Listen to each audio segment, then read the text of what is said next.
The day is April 20th, 2020, the 30th anniversary of the Fire Emblem series. On that day, I made the decision to stream the prologue of the series' 4th entry, Fire Emblem Genealogy of the Holy War. What followed was an unforgettable tale of love and loss spanning over 20 in-game years, coupled with such engaging tactical gameplay. It quickly became my favorite game in the series, and one of my favorite games of all time. Since then, I've been begging for it to get remade or officially localized so more people could experience its brilliance. And with a remake allegedly getting leaked in 2022, it seemed my hopes would be fulfilled. So I waited, and waited, and waited.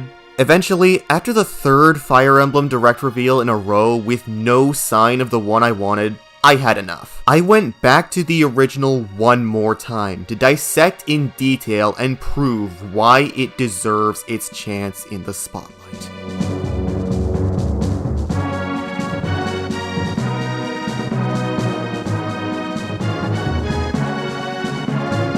This is a video I've wanted to do for a long time. There are tons of video ideas I've put on the back burner over the years, yet for so long I've wanted to break down how incredible Genealogy of the Holy War is. Plenty of Fire Emblem fans love it, but not many people outside the community seem to acknowledge or appreciate it compared to more popular titles like Awakening or Three Houses, no thanks to Nintendo's refusal to bring it overseas. For those unfamiliar with Fire Emblem, or the babies who've only played Awakening onwards and refuse to emulate because piracy bad, I sincerely hope you hear me out, since this is such a special game in so many ways, and it needs more attention. For such an occasion, I believe I should progress through the game proper, starting all the way from the beginning. The very beginning.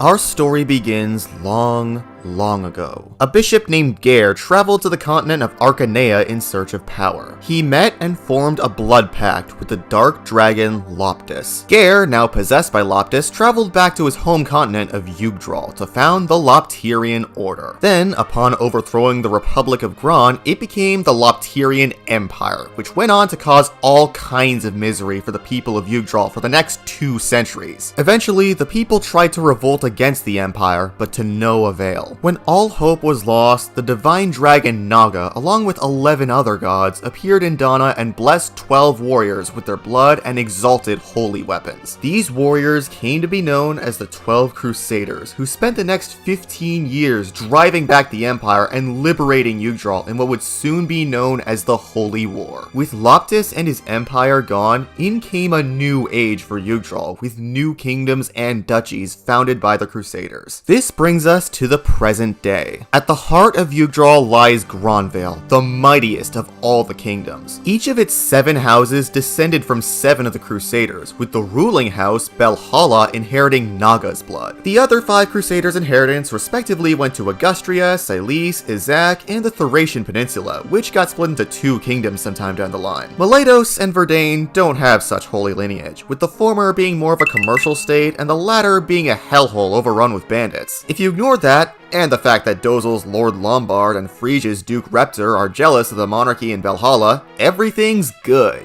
Until Izak thought it'd be funny to launch an attack on the holy grounds of Dana. Since Granvale's King Asmer is old and unwell, he sends his son, Prince Kurth, to battle, along with his advisor, Lord Byron of Chalfie, and his army. With Granvale's best away in Izak, this left the west flank defenseless, letting Verdane swoop in and snatch Edain of Yngvi. Her only hope is Byron's son, Sigurd Baldos Chalfie, and the few soldiers Byron left behind. With his friend in Verdane's hands, Sigurd must do what he does best. Charge into battle, sword drawn, banner flying. Kind of a long explanation for what appears to be a simple conflict, but let's not worry about that, as we can finally talk about the actual game. FE1 and FE3 both had the same objective for every map: seize the castle. Naturally, FE4 appears to follow the same format, except, give me a second.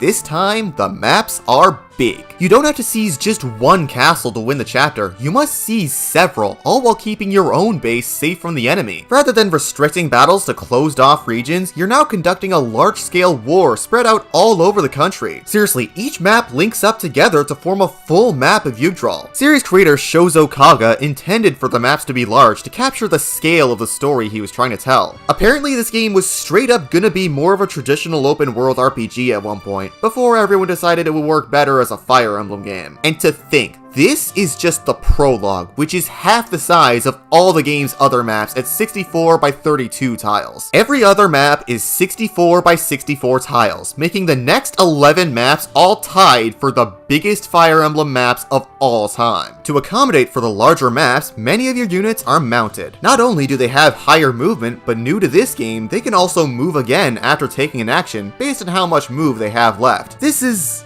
okay, it's a little broken and gives mounts an unfair advantage, but it's still a cool new feature I'm glad to see return in later games. To help all grounded units get across the big maps quicker, this game features road tiles, which add a light boost to your movement with a slight evasion penalty. And don't worry about these maps keeping you locked in for too long, since instead of only letting you save at the end of a map, you can now save at the start of every turn. If you want to quit and take a break, you can start again right from where you left off, and you can even abuse said saves if you keep messing up. Not that you, my English-speaking audience, would need to, given you can only play this game on an emulator with built-in save states, but it's still nice to have. This game also introduces tons of features and mechanics that would go on to become series staples. For one, due to the way it's designed, various classes got their start here. In addition to the usual cavaliers that can use lances and now swords, there are now dedicated sword, lance, axe, and bow knights. All the main weapons have gotten their own cavalry, with better weapon proficiency than the OG calves. In addition, the staff-wielding mounted troubadours got their start here. They're super helpful for healing with their high movement, even if their magic stats aren't the best. Seriously, why do they use swords? If you're able to train up a mage, they may promote to a mage knight, the first time in the series a horseback class could use magic. The Wyvern Riders have been separated from the Pegasus Knights, becoming their own class line rather than an upgrade to another one. Other staple classes like Myrmidons and Warriors also debuted here. While we're at it, this game also introduced the weapon triangle, a very noteworthy mechanic in this series. With it, you now have to pay attention to your units and the enemy's weapons or magic to gain the advantage, providing an incentive to use every type well. The weapon level stat has also been replaced with weapon ranks that separate proficiency by type, with said ranks determined by a unit's class and holy blood. Outside of promotion, weapon ranks are stagnant in this game, as weapon experience wasn't added until FE5. And to give each unit a little bit of distinction, skills have been introduced to spice up the battles and provide some nice bonuses, even if the basic actions of critting and follow-up attacks are also annoyingly tied to skills now. Back to the prologue itself, this is such a strong introduction to this game. It adjusts you to the series' typical gameplay so well, while also preparing you for the coming warfare. It's somewhat linear with its objectives, yet still open enough to provide several approach options on Ingvi and side objectives such as villages. In this game, villages withstand enemy invasion for 10 turns before falling, and you receive more gold the more intact a village is when you get there, on top of said village's items in some cases. The enemies are spread out very fairly, and they pose a decent threat without being too easy or overbearing. Sure, you could theoretically take the easy route and feed Sigurd most of the kills, something many players, myself included, have done given how OP he is even at the start. But it's way more rewarding to calculate which unit should land the next fatal blow and get more XP. The more units level up early on, the more options you'll have against strong enemies later. Yeah, some units may struggle early on, especially Quan and Finn due to the first 2 chapters' abundance of axe users, but even they are worth training up, especially Finn for reasons we'll see later. Also, Veltomer's Lord Arvis briefly pops in upon seizing Ingvi, and if Sigurd speaks to him, Arvis will give him a silver sword, an invaluable weapon you'll surely be using throughout the game. Man, what an awesome guy. Glad he's on our side. Anyway, when we seize Evans, Edain is nowhere to be found, forcing Sigurd and his comrades to go to war with Verdain.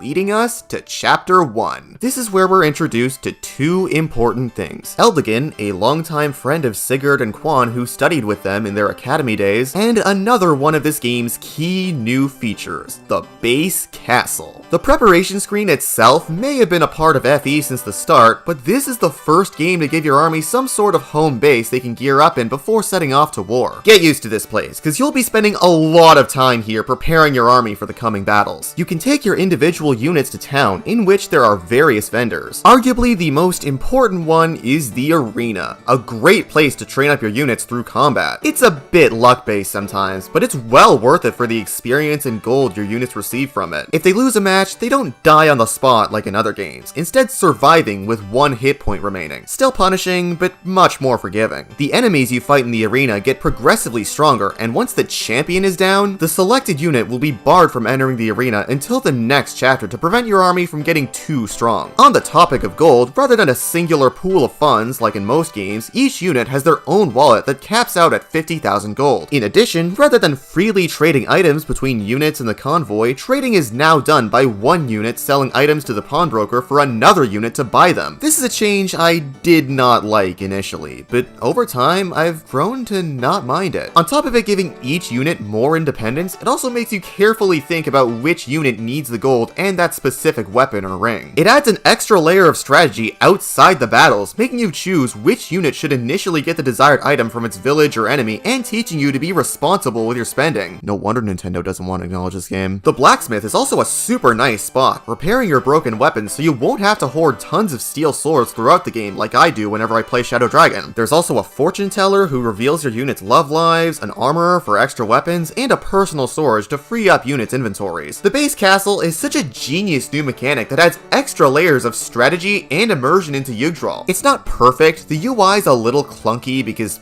SNES, but it's a key innovation that would go on to fit right at home in later entries like the Radiance games and Three Houses. You might be thinking though, why do you need to micromanage your entire army when you'll only be bringing out a dozen or so units? Well, that's where you're wrong. In this game, there's no limit on how many units you can bring out per chapter. You can bring every unit out from the base onto the battlefield if you so desire, provided said units available. I personally leave behind units who have no chance of surviving the coming battle, but the fact that the game gives you so much freedom with who you want to bring out is so nice, and it really makes it feel like everyone's pitching in to do their part in ending the war. Moving beyond the home base, it's time to set off to war with Verdane and save Edain. Verdane is a kingdom overrun with bandits, even having some of its royalty do little to beat those allegations because this large-scale game needed some excuse to make you fight bandits early on like almost every other Fire Emblem. Its current king Batu supposedly instilled peace within his kingdom for many years, before eventually walking back on his ideals and letting his much more aggressive sons go to war with Gronvale for presently unknown reasons. The grudge even extends beyond Gronvale as Prince Kimbaith holds Izak's young prince Shannon hostage, forcing his aunt Ira to fight for Verdane. Not all hope is lost, however, as Batu's youngest son, Jamka, opposes his father's recent BS and even sets Edain free. Even in a kingdom supposedly full of savages, there are still some people with morals. This is where the game starts to send waves of enemy squadrons after you, rather than spreading individual enemies out like your typical Fire Emblem. It banks on you positioning your units in a way where you can endure and whittle down their forces without taking too much damage, letting you mop up the stragglers when it's your phase. Sending only your strongest to enemy phase the entire group is not a very good idea, as it risks their life and robs other units of experience. Like, come on, we're not playing Awakening here. You have to get creative while forming your defensive lines, considering the classes, weapons, healers, and terrain to come out on top, and it's super satisfying lining everything up and clearing out hordes of enemies while sustaining minimal damage. This sort of tactical thinking on the battlefield doesn't just apply to the actual combat. You also have to keep certain units alive by moving them out of range of enemies, as seen in this chapter where you have to carefully guide Edain and Du to Sigurd's army without getting them killed, which can take a bit of trial and error. Also, since Du is a thief, it's worth noting that thieves in this game steal the gold of enemies they attack and can give it to other allied units regardless of whether or not they're lovers. I don't use this mechanic too much since the thieves in this game kinda suck combat-wise, but it's still a nice extra way to get more gold. You also have to carefully plan out how to recruit certain units to your side, as seen with Ira. If you hear the track From Enemy to Friend in their fight instead of the usual battle or boss themes, that's a sign they can be recruited. To recruit Ira, you have to make Sigurd speak with her after seizing Genoa,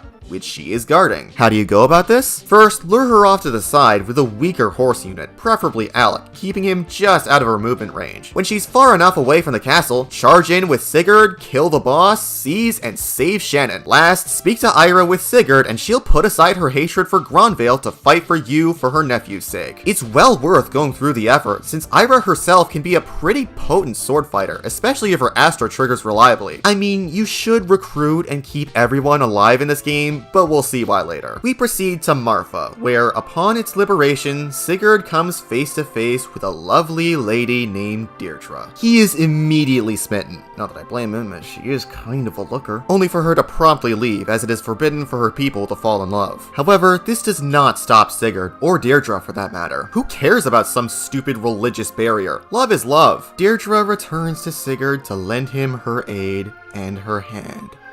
Even if this example was a little too quick, I love seeing cute couples get together. What is it you're afraid of, Deirdre? I don't understand. But if you and I feel the same way, then surely we've nothing to fear. I love you, Deirdre.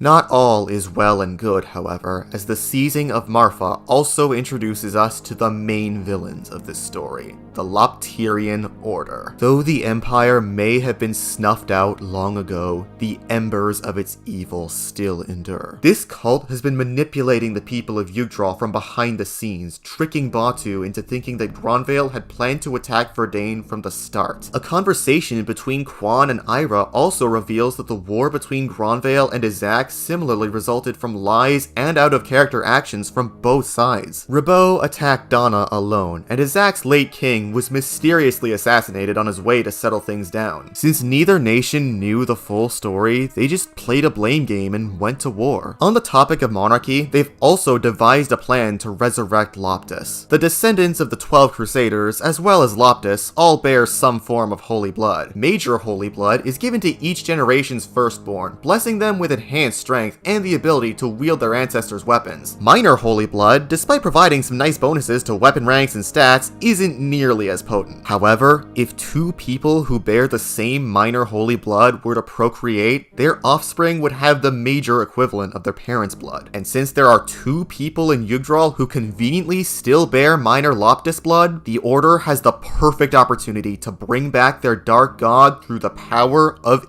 inbreeding. Yeah, this game's kinda fucked up, but why worry about all that? All that matters now is freeing Verdane from this evil cultist guy. Once your army's out of this god-awful Eeltail Alley-ass funnel, you'll be in the chapter's home stretch. If you take Lex to the peninsula off to the side, he'll receive a Brave Axe, the first proper Brave weapon seen in the series. It's a super nice weapon type that doubles the number of strikes its wielder can hit, making them ideal for units with low speed or no pursuit. Sandema has taken over the capital, which he guards with his long-range Fenrir Tome, the first of many siege weapons you'll see in this game. Thank Naga for Deirdre and her silent staff. With Sandema removed from the capital, Batu, in his dying words, warns Sigurd about the Lopterians looming in the shadows everywhere, something he seems rather confused by. I mean, why should he care about some random cult puppeteering everything? He won the war, Verdane is safe and it will remain so under his watch. He even found and very quickly married the love of his life. Like, wow, they wasted no time. Gronvale's still at war with Izak, but that's on the other side of the continent. In time, everyone will be happy, is what I wish I could say.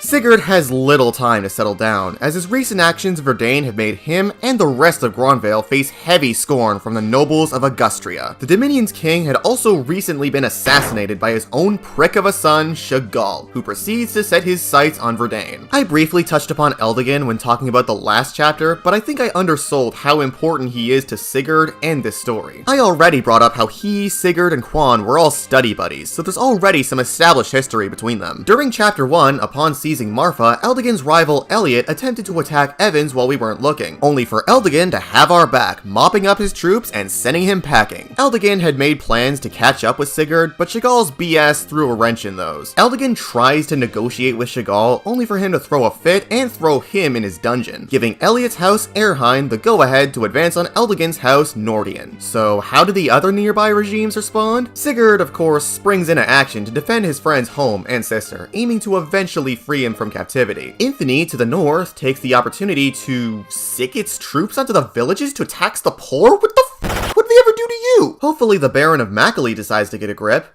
and he's doing nothing. He's just watching from the sidelines as the rest of his country suffers. The bad guys in the first two maps were exactly who you'd expect from early game Fire Emblem enemies. Rabid, one-note bandits who only exist to give you someone to fight early on. You'd expect to hold the rich, refined, classy nobles of Augustria to much higher standards. Yet here they are, sending their men after each other and even defenseless civilians just for some coin. Aren't you guys already rich? What more could you possibly gain from robbing your people who actually need the money? It's no wonder House Nordian is the one with Mistletoe over the ruling House Augusti. They seem to be the only ones with a moral compass. Up until this point, Jugdral has generally been portrayed with simple black and white conflicts. The bad guys are clearly bad, and the good guys stop them. But this chapter is where the game starts to peel away the rose-tinted layers and reveal the true darkness lurking within. Not just the Lopterian Order, the ruling class. They have everything they need.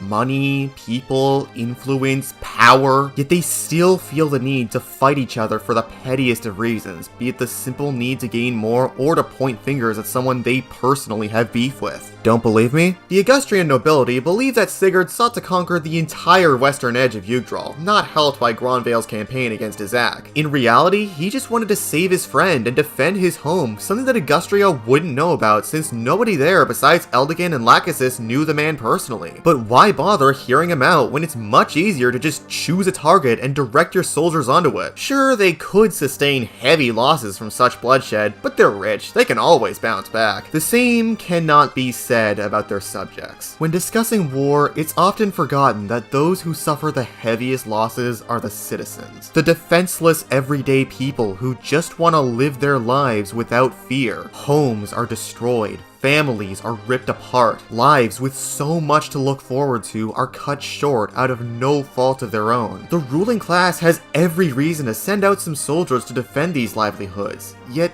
they don't. Bandits are allowed to waltz into villages and destroy everything without any care in the world. Such negligence extends even beyond simple villages. I've forgotten to address something about Verdain I haven't seen anyone else bring up. Does it not strike you as a poor country? It's on the far corner of the continent, it's overrun with thieves and bandits. I can't imagine it being a pleasant place to live, even among Jugdral's low standards. Seriously, look at Prince Jamka's design. His clothing doesn't nearly radiate the same princely energy compared to the likes of Sigurd, Quan, and Eldigan. If this is how it must be for Verdain's royalty, I can't imagine how the common folk get by. It's the only country besides Miletos to not inherit from one of the Crusaders, so it makes sense that they don't harbor the same power. And how do Gronvale and presumably Augustria treat them? Like every soul in the country is a mindless savage, giving them the cold shoulder and not even considering making it a stable place. The bandit problem is big, sure, but that can easily be fixed if you guys just lent the people even a tiny bit of aid and honest work. You can stop thousands from suffering or dying with a simple order.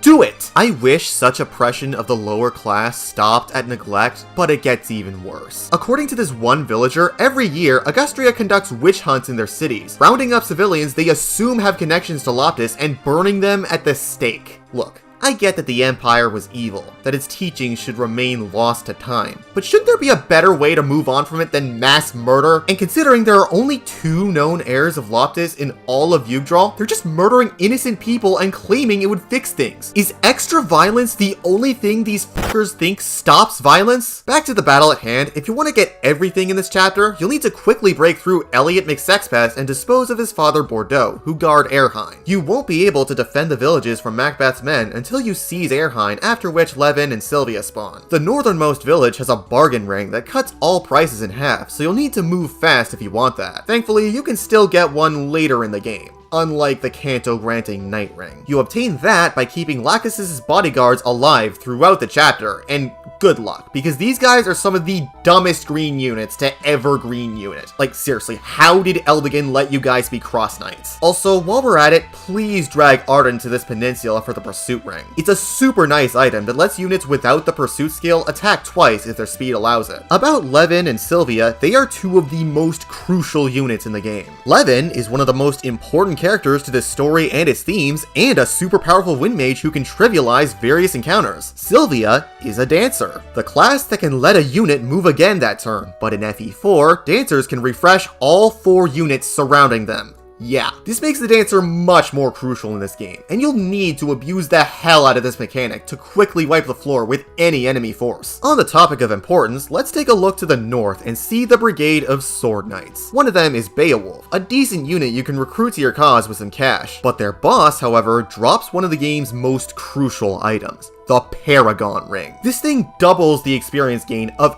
any unit holding it, a godsend for helping underleveled units catch up. Whoever lands the final blow on Waltz will receive this massive buff out of the gate. Yeah, you can always trade it afterwards, but it's expensive, so I'd rather choose now. Personally, I recommend whittling Waltz's HP down so that Lachesis finishes him off and gets the ring, because she's a unit you really need to train up. But how? I mean, she kinda sucks in combat. Simple, once she gets the Paragon Ring, give her a return staff, and after killing Macbeth, spend a few turns warping units back to base. They're a great tool to use for leveling up and promoting any staff user, but Lachesis especially benefits from this given her promotion, which we will get to in a bit. It's also worth noting that in this game, your units may fall in love with each other. There are some relationships that are bound by the story and can't be altered, namely Sigurd and Deirdre, as well as Quan and Ethlin. As for almost everyone else, by placing them next to each other and letting them share situational conversations, they can start to fall for each other. Units who've entered a relationship can trade gold with each other and also gain some extra bonuses when next to each other in combat. There's another, far more important effect of the love system, but again, now is not the time to go over it. We get there when we get there! Anyway, upon seizing Infamy, a nobleman of Valhalla, Filat, visits Sigurd to give him an update on Gronvale. Apparently, while they've been away, Lombard and Reptor have both been spreading some nasty rumors claiming that Sigurd had been conspiring against the monarchy. Their evidence? He'd taken an Izakian prince, that being Shannon, under his care. They don't care that Shannon was held hostage by Verdane, and that Sigurd means to protect him from such strife, or even that Shannon is, not sure if you've noticed,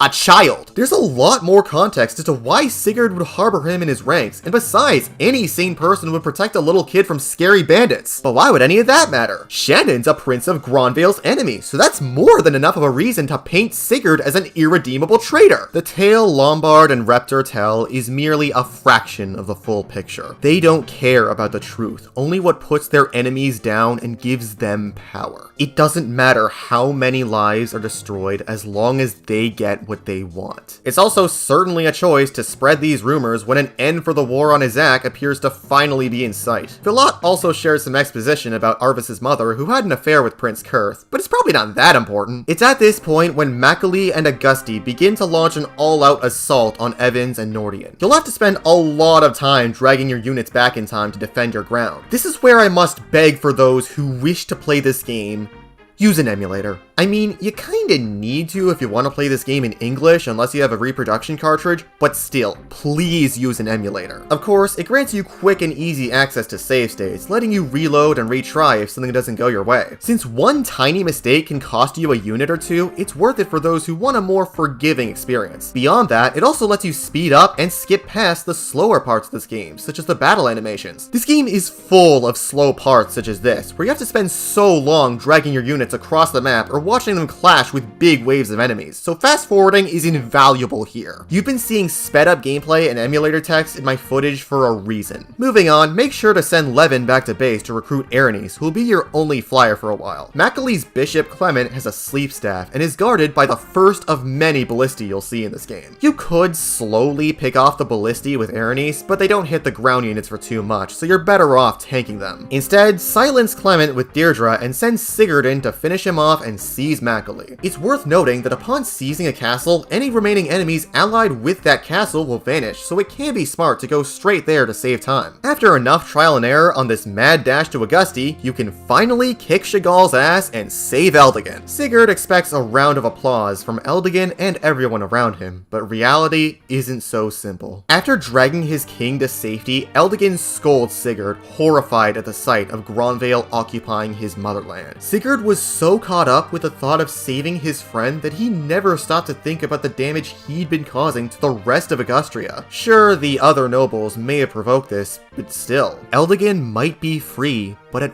what cost? Augustria had been enveloped by what used to be its ally, and it's completely up in the air as to whether or not it'll fare better or worse as a mere piece of a larger kingdom. This isn't just some valiant quest of a hero saving his friends from evildoers. This is a real, nuanced, serious war Sigurd is not in the right headspace for. Eldigan confronts Sigurd, not as a friend or even a comrade, but as a monarch, giving him 1 year to fix the mess he made. The bond these two shared as close friends is now severed, and their relationship will never be the same.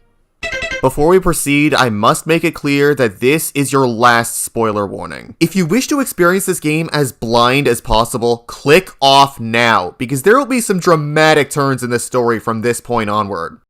6 months go by before Chapter 3 begins, and Sigurd sticks to his word, trying his hardest to look after the people of Augustria. In the meantime, he and Deirdre welcome a baby boy to the world named Seliph, an heir to Chalfie destined for greatness. However, despite Sigurd's best efforts, the rest of Augustria's new Gronvalian overlords now seek to exploit the people for their own gain, oppressing them just like their own king did. On that topic, Chagall, being the whiny, arrogant prick he is, cuts Sigurd's deal short, raising an army to take his throne back. He is so consumed by his lust for power that he will do anything to take it back, no matter how strategically or morally bankrupt. Now that we're back at base, it's time for my favorite part of any Fire Emblem game. The part where a lot of your units finally promote, becoming way stronger, gaining access to more weapons, and getting sick new attire. I always look forward to this. Seeing the soldiers who've stuck by your side up until now move up a rank, showing just how far they've come and how much they've grown is just awesome. And in this game, there's no reason not to promote, as any tier 1 unit who's reached level 20 can promote without the need of any special item. Mind you, many of the promoted classes are just beefier versions of their respective base classes, with a few exceptions, one of which I purposefully saved until now. Remember how I told you to level up Lachesis in the last chapter? Well, now that she has the potential, she can promote from a flimsy princess to a super powerful class exclusive to this game.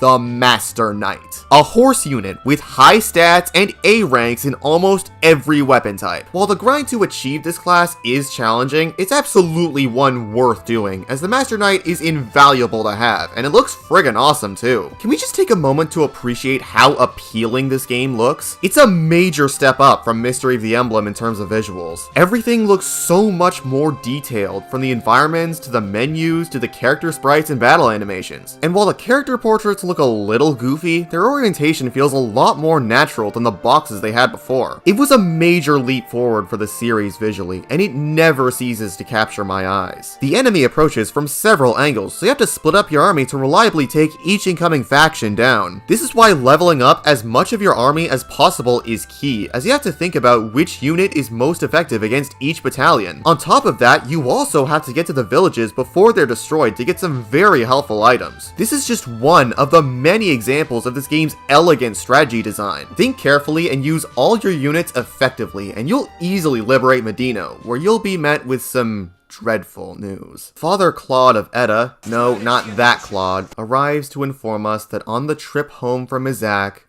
Prince Kurth had been assassinated. Gronvale's next king slain by an unknown hand. Even worse, the prime suspect is none other than Lord Byron, Sigurd's own father, who hadn't been seen since Kurth's murder. As such, rumors have spread that Byron and Sigurd had been plotting against the crown all along, despite all the evidence stacked against that belief. If the defamation wasn't enough, Deirdre left the safe confines of Augusti only to instantly be snatched by the Lopterian Order's Archbishop Manfroy and I still have yet to bring up Sigurd's next opponent. At Sylvale Castle lies King Chagall, who sends out none other than Eldigan and his Cross Knights to attack Sigurd. At one point, the two noblemen were among the best of friends. It would be hard for anyone to believe back then that anything would come between them. Yet here they are today, forced to fight each other to the death like any other opposing soldiers just to satisfy the demands of a megalomaniac. This is another of the many kinds of damage war can bring. This may be a bit of a trope within Fire Emblem, but I'd argue this is the first time it left an impact. Since Kamu barely knew Marth, Rudolph dumped Alm's heritage on him right after he killed him, and Hardin was just mind controlled. We're well aware of what good friends Sigurd and Eldigan once were, yet now they must fight against each other,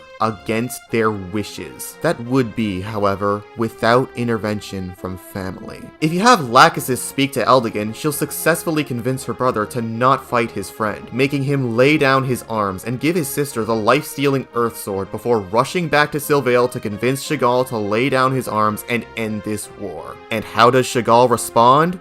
By accusing Eldigan of treason and executing him on the spot. And wouldn't you know, the cornered king is immediately met with a brutal and frankly deserved end from Sigurd. If he simply surrendered on the spot, he could have lived. Eldigan could have lived. So many innocent people could have lived. But no, his ego, his narcissism, his lust for power all cost him and his kingdom everything in the long run. This chapter so far is a brilliant culmination of what makes this game work so well. It has solid enemy variety and placements that make you think hard about who to use for each fight. There are plenty of villages you need to rush toward to save in time, and the whole thing presents such a staggering depiction of how damaging needless warfare and corruption can be. At least, that's the case for most of the chapter. I don't really care much for the last third where you deal with the Orgahil pirates. I suppose it's nice to see Edain reunite with her long-lost twin sister, but it feels like this part is here to drag out the chapter so it wouldn't feel too short compared to its brethren. It's also rather annoying to play, with flat terrain, tons of enemies, and 3 squishy units you need to keep alive. Bridget hits like a truck, but being a bow user, she can attack at one range, Claude isn't armed, and Tail 2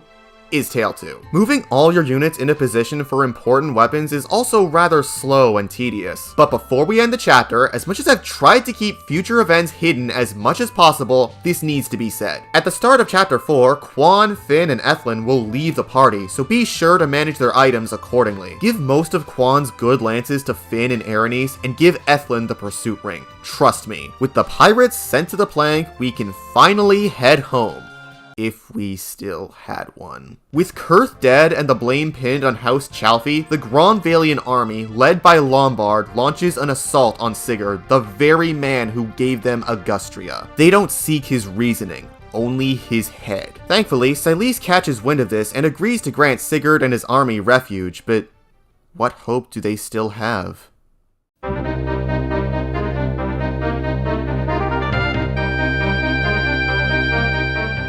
The unthinkable has come to pass. Sigurd is now a traitor in the eyes of his beloved Granvale. Despite playing no part in the prince's assassination, he and the entirety of House Chalfie have been framed for a despicable crime. There are only 3 people in all of Jugdral who know what truly went on: Lombard, Reptor, and Byron. As revealed by Claude later on in chapter 3, the former 2 were the men behind the slaughter. Since Byron was a key witness to what transpired, he could expose their crime to Valhalla, ruining their plot to take over Granvale. A problem they fixed by framing him for the vile crime they committed. Since Byron's family and subjects know he would never even consider harming Kurth, the dictator duo branded all of House Chalfie traitors to the crown, regardless of how connected they may have been to this crime, giving them the excuse to silence them with the axe. And thanks to King Asmer being too old and sick to process anything, as well as the supreme power the two hold over the courts, people eat this conspiracy up without a second thought. None of these people know what truly went on, what we, the player, know. but that doesn't matter. The people of Gronvale have been giving something to freely point at and revile, ignoring all nuance or any of the real problems within Jugdral. Because in a world dominated by tyrants like these two, the only truth to the masses is what these madmen make of it. Though some people wish to bring the truth to light or even share a different perspective, any and all attempts were quickly silenced. Queen Lana of Sileas has sent letter after letter to Valhalla proclaiming Sigurd's innocence, but none of her messengers made it, most likely thanks to Reptar catching wind and taking them out to silence her words. Claude has fought tooth and nail to clear Sigurd's name in court, but Lombard and Reptar intervened before he could say even a word of the truth, branding him too a traitor. And at the start of chapter 5, Lombard straight up sends his soldiers out after not just Sigurd and Byron, but also the nearby villages. Literal civilians, for the slim chance that some of them might think Sigurd isn't the second coming of Loptis. And also for extra gold, because at this rate, what won't the dictator duo do for even a little more power? They murdered the crown prince, pinned the blame on his trusted advisor and his whole house, ostracizing them and declaring yet another war, all for a chance at taking the throne. This is just barbaric. It's inhumane. This is fascism. If it hasn't hit you by now, it absolutely should. Gronvale is a fascist state. Not is becoming or has been. Is. This is a world where the rich have complete control, while everyone else is forced to fend for themselves. A world where tyrants are free to commit any crime they please without repercussions. A world where any lie the ruling class spouts is treated like the absolute truth, while the actual truth is completely brushed aside. A world where countless innocent lives are ruined just so the rich can attain just a little more money and influence. A world where the only people capable of putting a stop to all this either actively partake in it or just sit back from the sidelines and watch everyone suffer. The 12 Crusaders fought for the people to see a brighter future full of hope, only for their descendants to crush that, becoming the exact kinds of tyrants their progenitors freed Jugdral from. They parade the Crusaders' names and iconography around like gospel while going directly against everything they stood for. This is what fascism does. It warps, distorts, and perverts figures, beliefs, symbols, and works of art just to satisfy their bigoted beliefs. It hides and rewrites history to keep the people in line, blinding them all from the truth. Yet at the same time, they commit every atrocity they claim their enemies do. I've already brought up how Lombard and Reptar are the true perps behind the prince's murder and framed House Chalfie so they get away with it, but it runs deeper. Reptar was the one who murdered the king of Izak, throwing both countries into war just to take more land. And about the campaign in Izak,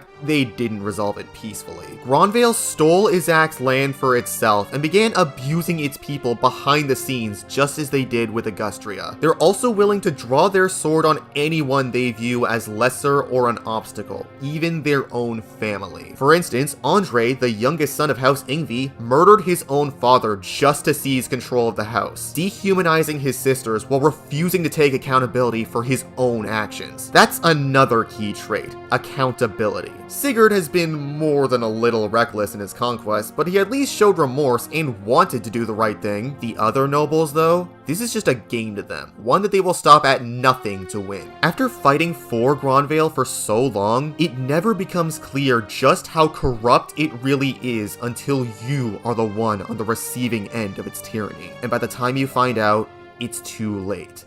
Fascism won. In a world where hate conquers all, it's hard to stay sane and hopeful, which is reflected so well within the character of Levin. I forgot to mention this earlier, but Levin is the Prince of Sileas. He abandoned his position to avoid family drama and the weight of an entire kingdom. With such a distaste for the rich, he tried to focus his efforts on helping the poor, only for his prince status to come crawling back against his will. He tried so hard to run away from his problems, but as a certain lion learned a couple years before this game, running from your problems does not make them go away. He's met with heavy consequences upon his return home in chapter 4, between his mother ignoring him and his childhood friend dying in battle. Despite all this hardship though, he still pulls through and does what he can to defend his home. Chapter 4 in general portrays the dire state of the story so well. It's a very slow-paced chapter that requires some careful thinking and planning, especially with all the trees in the first half. The wintertime setting of Sileas bears a stark stark contrast to the green fields of the previous chapters, adding to the hopeless feeling so well. And the music, oh my god, I haven't even talked about this game's soundtrack yet. It's no secret that Fire Emblem games tend to have amazing music. I don't think there's a single game in the series with a bad soundtrack. And yet, Genealogy of the Holy War might have my favorite soundtrack in the whole series, and one of the best soundtracks on the SNES. And considering how high the bar is for both categories, that's some high praise. With such limited hardware, this soundtrack conveys so many tones so well, from the upbeat, heroic march of the first two chapters to the more dire feelings of this part of the game. Every chapter has its own player phase theme that suits the situation, every enemy army has its own type of music for when it's their turn, and that's not to mention the dozens of cutscene and event themes that capture so many emotions so well. I don't think we, as a community, give composer Yuka Sugiyoko enough credit. She's basically the Koji Kondo of Fire Emblem, shaping the series' music as the composer of the first 7 games, in addition to writing some music for the first 2 Paper Marios. While she stepped back from composition starting with Sacred Stones, she still works on the series as a sound supervisor, and later game soundtracks still carry some of her DNA. Her work on FE4, in my opinion, is by far her best, transcending the 16-bit hardware and immersing you in this tragic tale even more. As you shoot down each incoming Pegasus Knight, you'll eventually make your way to Silese's capital, provided your units can get over the mountains. There are civilians you can rescue for a free level up, acting as a helpful way for under-leveled units to catch up, provided they can even reach the civilians in time before the enemies do. There is something far more important than free level ups though. After seizing the capital, you can enter it with Levin, where you shall receive Silese's holy weapon,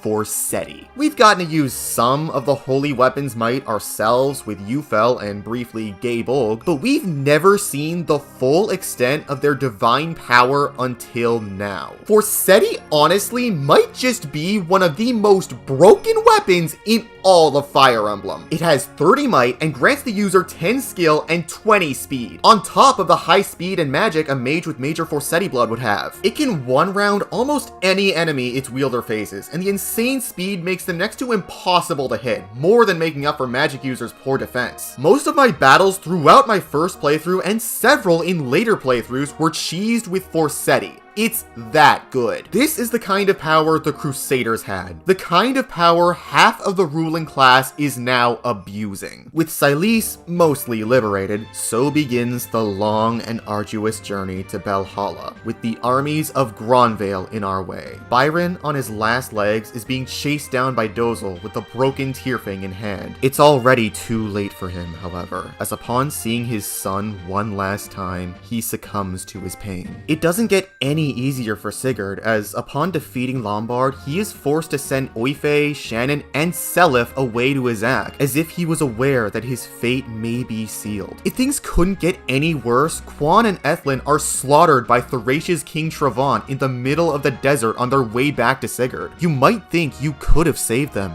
but no, you can't cross the desert fast enough, and Travant's men all brought Rider's Banes. No matter how hard you might have tried to stop it, their deaths were inevitable. In this one chapter, Sigurd's lost so much of his family. His father, his son, his sister, his brother-in-law. But what about his wife? We haven't seen Deirdre since her abduction in Chapter 3. Around the start of Chapter 5, we witness a scene in Valhalla of Arvis convincing Asmur that Sigurd really was conspiring against the crown, during which he brings in his newly wedded wife, Deirdre?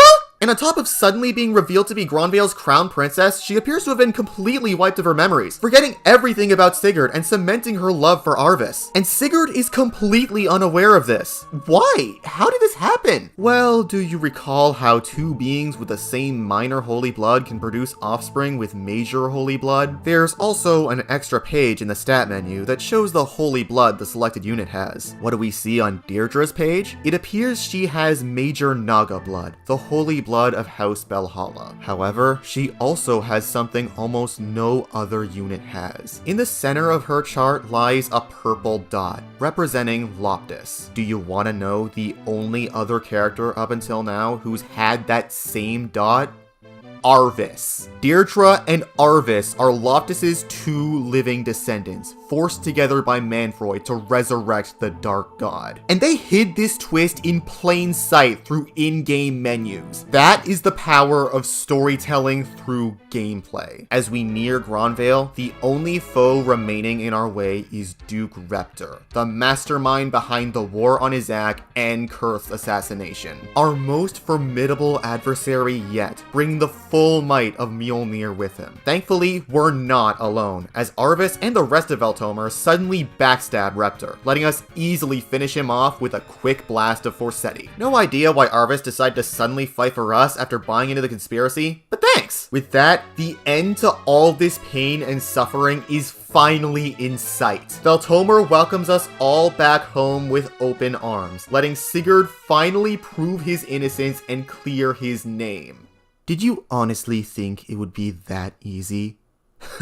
You fool. All of a sudden, Arvis switches up his attitude, declaring Sigurd's death sentence and guarding him from the king. He was never really on our side. He only acted that way to lower our guard and lure us into his trap. If things couldn't get any worse, Arvis drags out the amnesiac Deirdre just to get a rise out of Sigurd. She is faced with the man she fell in love with and promised to always stay with, and seeing her struggle to remember him before the two of them are forced apart once more is downright painful. We're surrounded, cornered, at the lowest point we've ever been with no way out. But surely there's something we can still do. The heroes always find a way out of dire situations such as this. We still have a chance to mend things, right?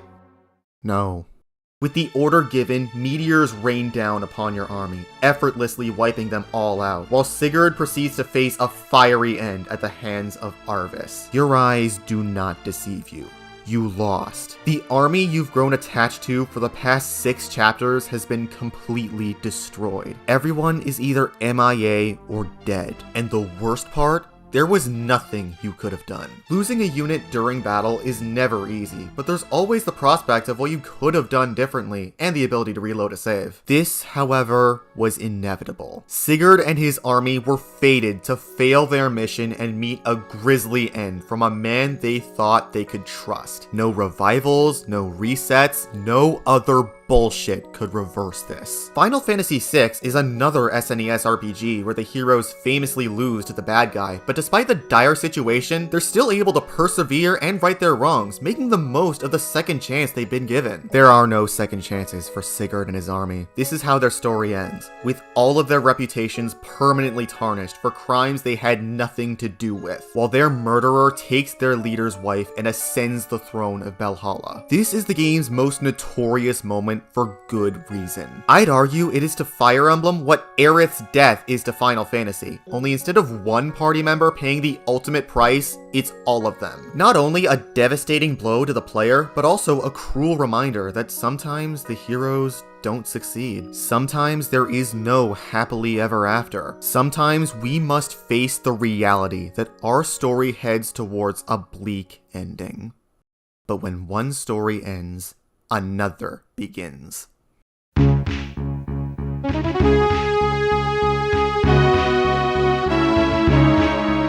17 years have passed since the Battle of Valhalla. Gronvale has gone from a mighty kingdom to a ruthless empire, now throwing the lands of Silesia, Miletos, and Manster under its oppressive rule. The empire doesn't even try to hide its fascism anymore, treating its people like little more than slaves and putting anyone who dares resist to the sword. It really gets across the consequences of both Sigurd's defeat and the people's willingness to let totalitarianism ruin their lives. I can't share any specific details right now, since the game kinda throws you back into the action with haste. Just know that with how things are going, the future of Jugdral seems hopeless. But worry not. In the farthest reaches of Izak lies a lone outpost containing a small militia destined to overthrow the Empire and save the people. This Liberation Army, as it's come to be known as, is led by none other than the Scion of Light, the long-lost Prince of Gronvale, Sigurd's son, Selith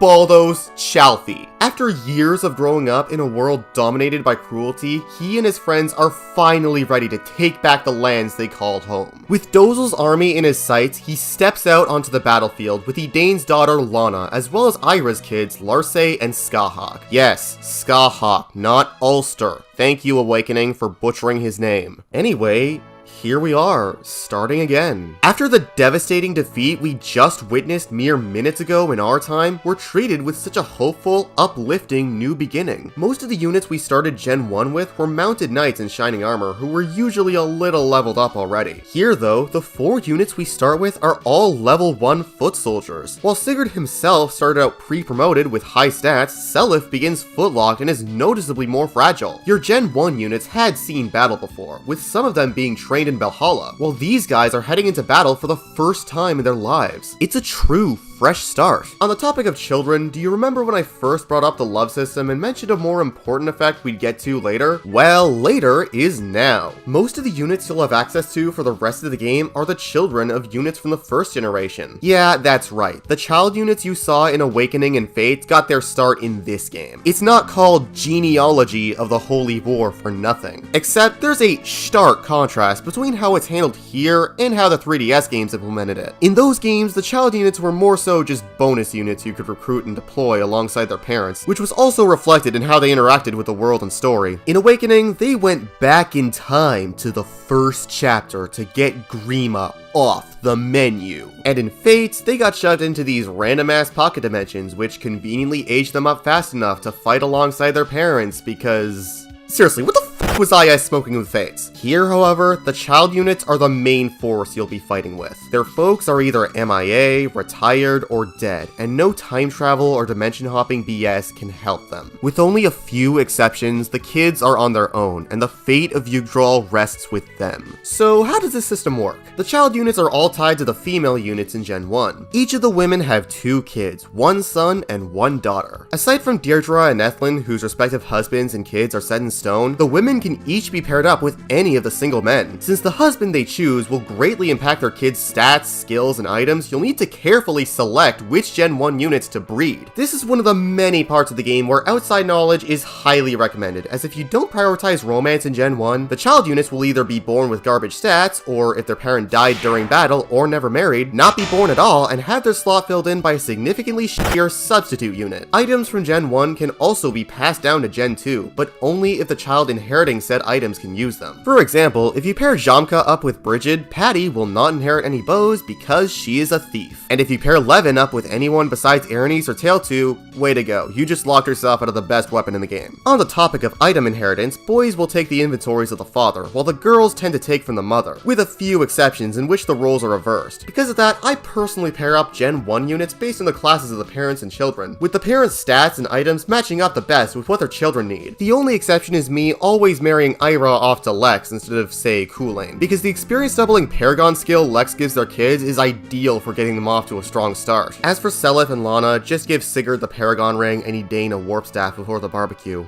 There, I said the funny. Are you happy now? Of course, the new generation needs someone with knowledge and experience from the past to guide them. And who better to do that than the man who stuck by Sigurd's side for most of his battles? Oyfe, who has grown up, became a paladin, and grew a sick mustache as a bonus. He basically plays the role of Jagan from this point on, being the super strong knight who helps the weaker units get out of tight situations early on. After playing an advisory role in the first half of the game, it's so rewarding to see him finally head to battle alongside his comrades. That begs the question, who fills in the role he once played? Well, upon seizing Ganeshire, we see another familiar face. Levin. After trying to better himself and live up to his status towards the end of Gen 1, he seems to have walked back on all of his development, completely giving up all hope. It's as if the real Levin died long ago and only a shell of who he was remains. However, he hasn't completely lost it. For a few years, he's been taking care of a girl named Julia, who looks suspiciously similar to Deirdre. He forces her under our care, leading this poor girl on to become one of the most important units for the rest of the game. Not that that she seems enthused by it, barely saying a word to anyone in the army. That, paired with her blank expression and somber musical theme, instantly makes you wonder just what horrors she went through and helps you sympathize with her. Though the game doesn't explicitly say so until later, one look at Julia's holy blood chart immediately tips you off that she is the daughter of Deirdre and Arvis. Not sure why she doesn't have any Loptir blood, especially with her parents both having it, but hey, I ain't complaining. She also spawns in with an empty inventory. If you want her to do something, speak to her with Lana to give her a Menstaff. A few battles later, there will be a fork in the road with 2 different castles you gotta seize, and depending on which you seize first, Seliph will give Julia either Aura or Nosferatu. Please, for the love of Naga, seize Izak first to give Julia Nosferatu. Not only is it on the general path to Ribot, but Nosferatu is infinitely better in every single way, healing Julia as she deals damage, negating her one big combat weakness. Do not give her Aura, it is useless. By the way, Sofara and Izak are guarded by the twin brothers Johan and Yohalva. You can recruit one or the other, but not both. I personally go for Johan every time, just for having a horse. Yeah, Yohalva probably has better stats and personality, but this is Horse Emblem we're talking about here. Also, make sure the axe bro you recruit kills Schmidt, since he drops the brave axe Lex used. With all his lackeys dealt with, it's time to dethrone Danan the only way I know how.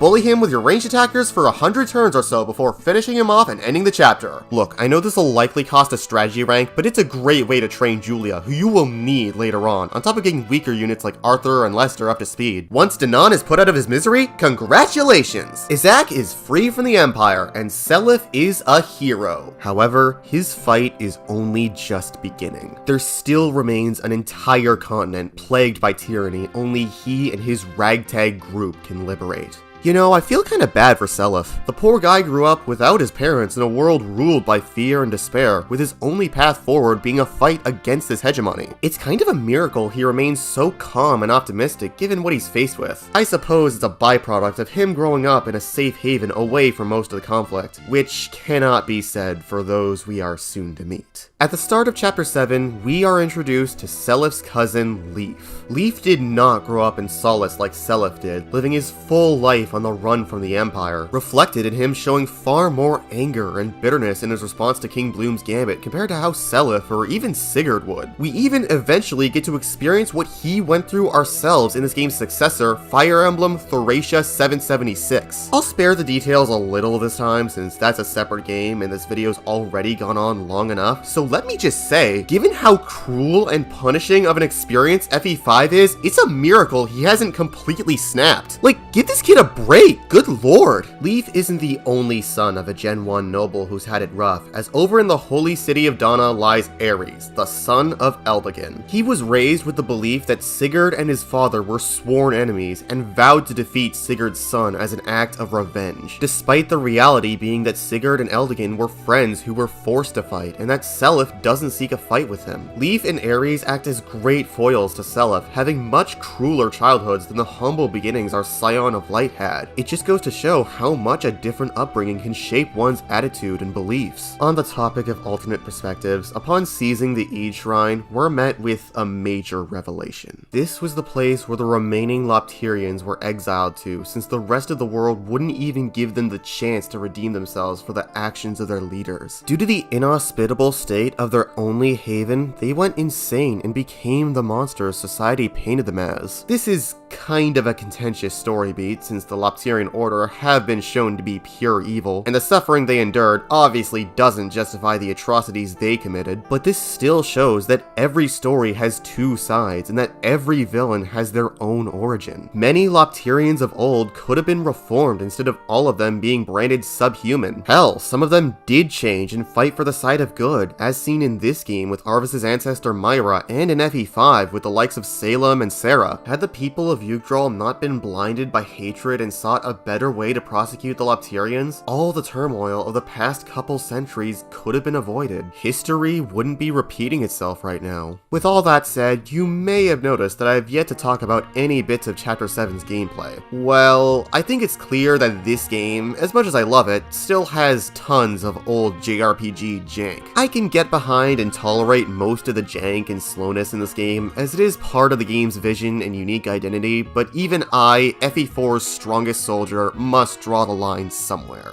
Fine, I'll stop beating around the bush. Chapter 7 fucking sucks. Desert maps in Fire Emblem have historically always sucked outside Engage, and Beyond the Desert is one of the prime examples as to why. Leonster is constantly under siege from Ulster, and you only get 3 units to defend it. This is why I told you to level Finn up in Gen 1, since he's a key player in this chapter as the game's only true cross-gen unit. Since Leaf doesn't have Pursuit, he better have inherited the Pursuit ring so he has an easier time killing and leveling up. Since he can't use stabs at base like his mother-in-law, you have to throw him out front, save the villages with him, and constantly feed him kills where he can easily meet a grim fate thanks to his poor stats. Shannon and Platy spawn near the Ede Shrine with a whole legion of dark mages on their asses. Keeping them alive is way more frustrating than it needs to be, since Platy dies to them in one hit, and Shannon can't counter them from a distance, and his evasion is only so high, basically leaving his survival up to chance. The path to the shrine is narrow and behind several sand tiles, so it'll take a while for backup to come. And just to top it off, the boss gets a siege tome if you start taking too long. Masterful gambit, Kaga. Malgan is guarded by a huge wall with multiple long-range enemies, and there's barely any terrain to take advantage of. And once you've seized Malgan, Donna will open behind you and send a bunch of sword casts on your and Ares' asses. On top of that, Bloom will deploy mages, one of which being Tailtoo's daughter Tinny, who's recruitable. Getting Arthur to speak with her while mopping up the rest of the enemies without casualties is annoying enough, but on my most recent playthrough, instead of going after Selif's group like normal, the mages went for Leonster instead. It took me tons of trial and error to position everyone as quickly as possible without letting anyone important die, which wasn't easy since this little clanker kept finding ways to get herself killed. And to top it all off, Bloom has Mjolnir, and as such, wipes the floor with most of your units. Seriously, good luck dethroning this guy.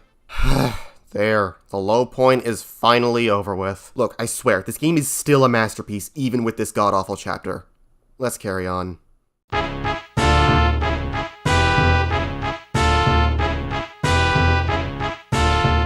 As I've recently glossed over, our arrival in Manster reintroduces us to House Frege, helmed by Reptar's son Bloom and his wife Hilda. The Empire has spent the last few years laying waste to Manster, committing all sorts of unspeakable atrocities, including hunting down and rounding up children, indoctrinating and sacrificing them to appease Loptis. Innocent lives cut far too short, just so some assholes can attain even more power. As depraved as Frege might be, surely they must have at least some issue with the cult's actions in the region they govern, right? No.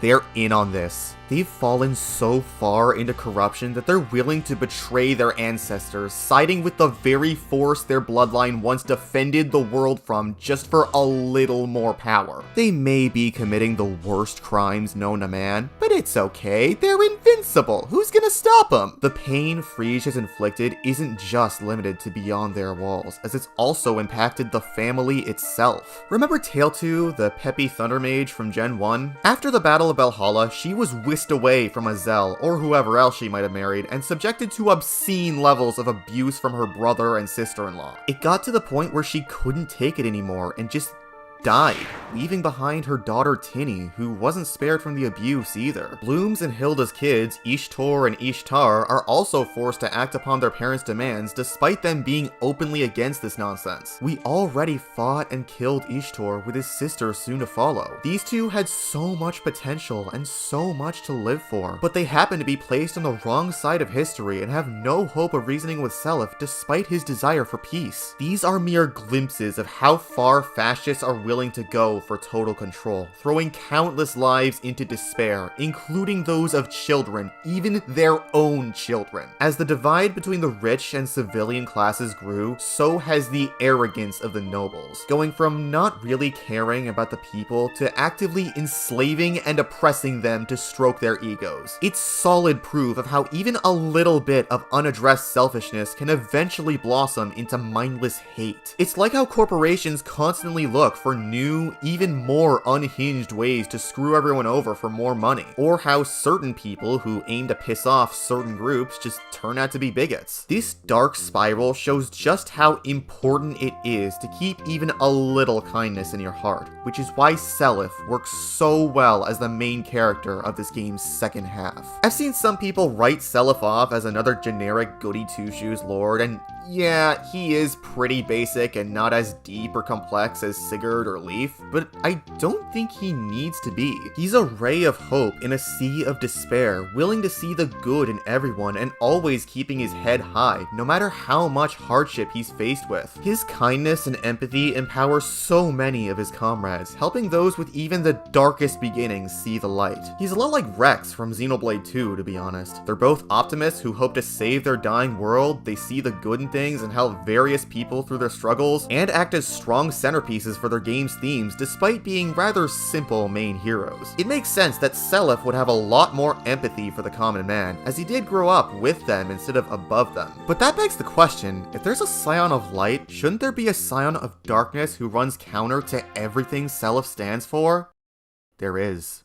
Upon defeating Ishtar, good luck with that, we bear witness to the heir and vessel of Loptis, Julius. Julia's twin brother, the Prince of the Empire. His appearance here is brief, but between Julia's creepy warning, his unnerving character theme, and the arrogance he displays through his portrait and dialogue shows he is not a force of good. He immediately warps Ishtar to safety, however, so I'll have to save the rest for later. As for the gameplay of Chapter 8, by the way, it's pretty fun. It feels good finally having a sizable army again, and you'll have to divide your forces up the best you can to defend from and advance on various enemy forces. There are plenty of villages with valuable loot, there are more civilians you can save for free level ups, the terrain is solid despite some mean enemy placements at times, and this is also where you meet Ced, who in this playthrough and FE5 is Levin's son, giving us my beloved Forseti back. This is also around the point in Gen 2 where a lot of your units promote. If not here, then surely in Chapter 9. Seliph becomes a Night Lord, like his father before him, finally riding around the battlefield on horseback. Leaf goes from a frail prince to this gen's Master Knight, earning the role even more than Lachesis did. And because of how much more packed Gen 2 is in terms of enemies and bonuses than Gen 1, much more of this army will see promotions than the one before them. Back to the topic of separated siblings, this chapter also brings in a face you may have forgotten about. Leaf's long-lost elder sister, Altena, who Trevant brought home to Thracia and raised like his own after slaughtering her real parents. Despite her harsh upbringing, she's a lot more caring than other Thracians and doesn't take any pride in endangering innocent lives. However, Trevant treats her as more of a vehicle for Gay Bulg than an actual daughter and refuses to listen to her reasoning. Instead of joining the fight, she sits alone on top of a mountain and watches her comrades swoop in to die, unsure of what to do. Even if she wasn't Leaf's missing sister, this is yet another example that in a war, there are no true victors. Even the side who comes out on top still faces heavy scars from the atrocities they witnessed and committed, which is proven even more as we advance on Thracia itself in Chapter 9. Compared to the normally easygoing Manster, Thracia is far more rugged and treacherous, and its people struggle to get by. It seems like it would just be a waste of time going after this place, since it's so far out of the way to Gronvale, various of their soldiers like Altena and Hannibal don't mean harm, and we'd just be endangering its already scared civilians. But because they're an ally to the Empire, and because their king's an asshole, the Liberation Army must fight on. Turmoil brews, not just between, but within the armies. Trevant, of course, scolds Altena and blackmails Hannibal into fighting by holding his adoptive son hostage, still refusing to admit that family transcends blood. And at base, Seliph shows visible worry over going to war with such a vulnerable kingdom. Levin, being Levin, just tells him to suck it up and deal with it since they're in the middle of a war, which,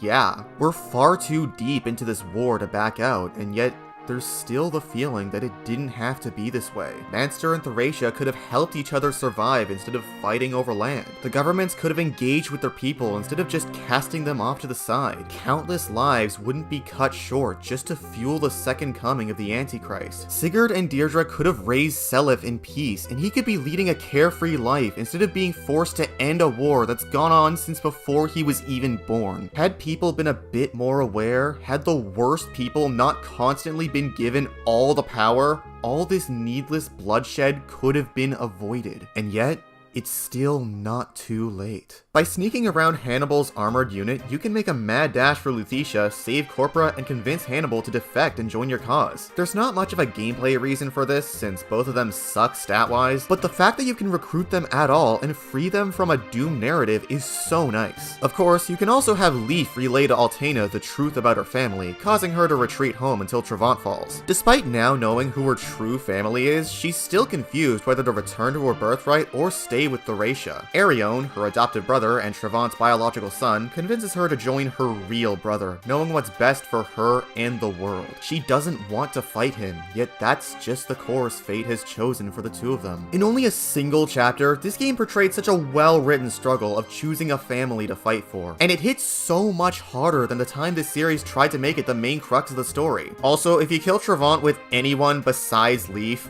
what are you doing? This kid has suffered so much thanks to this asshole. Give my boy closure, please. While we're at it, Chapter 9 is very unique for this game. With Thracia's more rugged terrain and legions of Wyvern Knights coming from the capital, you're encouraged to play more defensively to hold your ground. It's a nice shakeup, especially since the actual defense objective was one game away from being introduced. You could just camp at base and pick off the Wyverns with Forsetti, but as always, it's much more rewarding to use all your units to the best of their ability to maximize experience and end the battle quicker. It's a little dumb that all the villages are grouped up in this one northwestern cluster that may or may not be Tara, but they still offer plenty of nice rewards. Also, make sure to give Seliph the leg ring. The extra 3 move it gives him not only helps him recruit Corpora and Hannibal easier, but it can also help you slip right by Arion's squad and end the chapter quicker with less bloodshed. It's honestly the optimal strategy here, with how much the Wyverns can overwhelm you and how strong Arion himself is. Altena's wish to avoid a fight with him wasn't just a wish, it was a warning. He made one grave mistake, however. He left the capital completely unguarded, letting Seliph slip by and seize the kingdom with ease. With the Thracian peninsula pacified, only one target remains: Gronvale, the heart of the Empire. Setting a course through Miletos, the Liberation Army begins their march towards the final battle.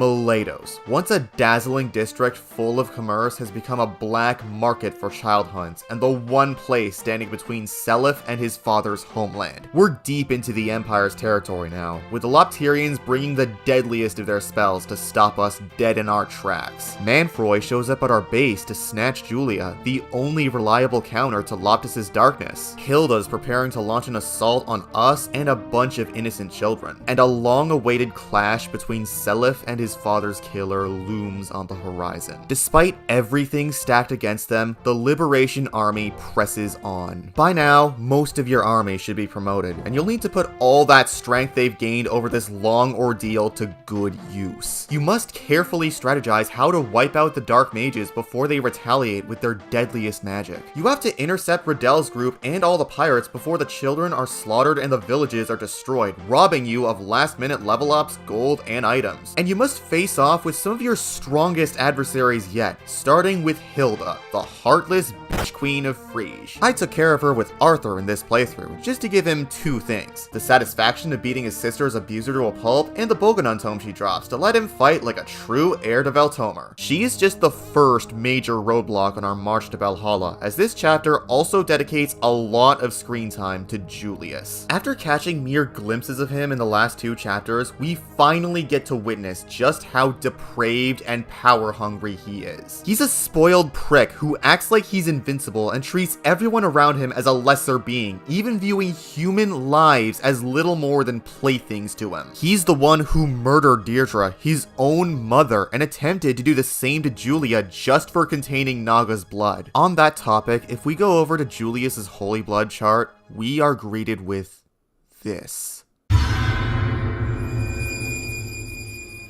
The major blood of Loptis infecting and overriding the Crusaders' chart from the inside like a virus. Loptis is reborn, with few left to oppose him. If Seliph embodies love and hope, Julius embodies hate and despair. He is the ultimate end product of humanity's loss of empathy, the horrifying result of decades of division with no other aim than to watch the world burn. But while Julius might be the purest of evil, don't think we've forgotten about his father, the emperor of this oppressive regime. The man who murdered Sigurd and threw Jugdral into chaos. We haven't seen Arvis at all since that fateful day, but given everything that's transpired, surely he must be just as depraved as his fellow Imperials. After so long, we finally see him again in Miletos, and He immediately orders Ishtar to release captive children, openly shunning the actions of the Order. Not exactly the ruthless dictator you might have expected, but sure. Despite his status as emperor, however, his power is sorely limited. Manfroy and Julius have usurped the throne from within, reducing him to little more than a puppet, using him as a shield and a scapegoat to deflect the blame for their vile actions. This is the point where you set aside your hatred towards Arvis and remember that he just wanted a peaceful world free of oppression. His methods for attaining that goal were questionable at best, and I still don't think he should be forgiven for what he did to Sigurd, but he still genuinely wanted a better world. In fact, he briefly got his wish and returned peace and prosperity to Gronvale until the consequences of his reckless actions came back to bite him. His aspirations are the same as Selif's, he just had a far more cynical view of things thanks to all the hardship he faced throughout his life. And here he is now, powerless to stop the monster he made, with his only way out being an ultimate end. And by no hand does he seek to fall by more than that of the son of the man he murdered. Before bidding his daughter a painful farewell, he instructs a bishop to get some children to safety, and also to take Tyrfing and return it to its rightful owner. Arvis knows his story ends here, and that the fate of Jugdral lies with Seliph. He dons the facade of the heartless villain Seliph would want to strike down, and engages in battle one final time. Arvis is by far my favorite Fire Emblem villain, and one of my favorite villains in general. As much as you may hate him for what he did to Sigurd, you might also see where he's coming from with how far he's willing to go to instill peace and the consequences that come with it. Seriously, do you realize how hard it is to make me feel for the guy who killed the story's initial protagonist? It's a risk requiring some very careful writing that may end well or in disaster, and this game nails that risk, giving us such a complex, well-written antagonist who plays a vital role in making this story so special. And once you finally let Seliph avenge his father and retake his home, you feel empty. You've probably been looking forward to slaying Arvis throughout the past 5 chapters, but now that he's dealt with, what's supposed to happen now? Jugdral is still in shambles. Julius and the Order are still out there. Julia is still missing. The people still live in constant fear. Did you really think killing one man would fix all your problems? No. The problems with the world run far deeper than one personal grudge. However, upon Arvis's defeat, I suggest moving Seliph over by the water. Lost, confused, unsure of what to do, he is met with a face he desperately needs right now. Deirdre, his mother, offering her comfort from beyond the grave. It's a nice respite from the trials Seliph just went through, but it doesn't hold a candle to the ghost that follows. Sigurd. With our original hero's face not being seen since his demise, you have no idea how rewarding it feels to finally see him again. He may be a mere spirit now, but he still watches over Seliph from above. Though your loved ones may be gone, they still live on within you. But this scene is so much more than a simple callback or reminder to keep going, as Sigurd bestows upon his son these words of wisdom. You must learn the sorrow of the common man, Seliph. Your truth is not the reality of all. Unless you know their pain, these long years of war will have been for naught.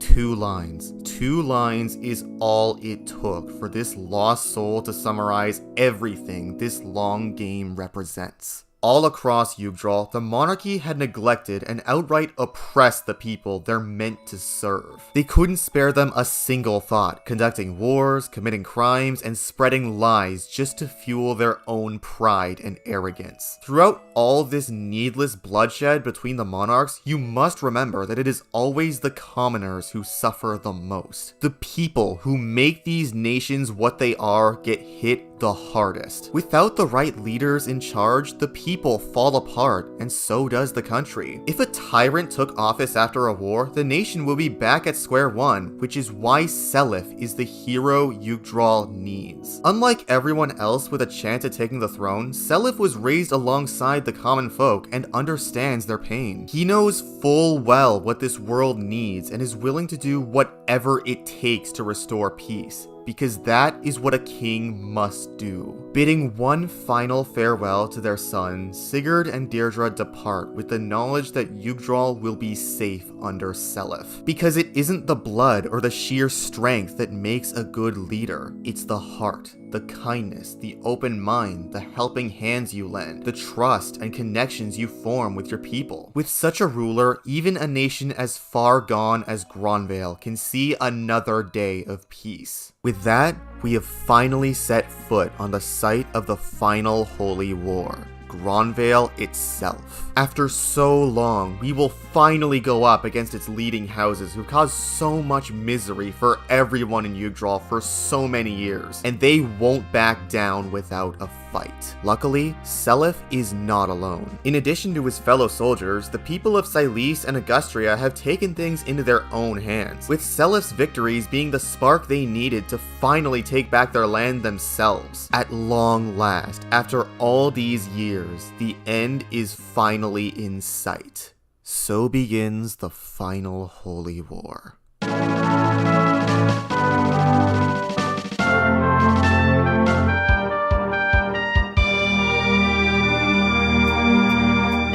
Everything you have learned throughout this long ordeal has all led to this. Starting from Chalfie, where everything began, you must face off against the elite houses of Gronvale on your treacherous road to Valhalla. They bring forth the strongest enemy legions in the game, with the house leaders themselves taking to the battlefield alongside them. Guarding each castle, however, is a dark bishop, showing you who's truly pulling the strings now. But you can't give up now, as the fate of the world rests on this very battle. The enemy may be strong, but so are you. And compared to Chapter 5's dire music, this chapter's theme is hopeful and uplifting, urging you to push forward and convincing you that yes, Jugdral does have a future without Loptis. First up is Edda, with their balance of sellswords and bishops. You'll need an equally balanced squad to pierce through their defensive wall and seize the castle as soon as possible. After that, Dozil brings in the cavalry, led by Lombard's grandson Brian, forcing you to rush to your defensive positions to take them out. Don't think Yngvi's out of this either, as on your way to Friege, they'll approach from the rear to snipe you from behind. After sniping them back, Hilda stands in our way once again, with an entire squad of barons backing her up. You'll need to take your time getting her out of the way and all your units into position for this last stretch, quite possibly the most difficult portion of the whole game. Along a thin trail, you must face off against 3 powerful Falcon Knights and one more time, Ishtar, praying to the RNG gods that your attacks land. Unfortunate as it is that she couldn't see a happy ending, that doesn't make everyone doomed by the narrative. Arion comes back as an enemy, but if you speak to him with Altena, he'll join your side, albeit as a green unit, so he won't have to meet a grim fate. Manfroy also made the grave mistake of brainwashing Julia. There's only one way to free her, and that is doing something that should have been done long ago,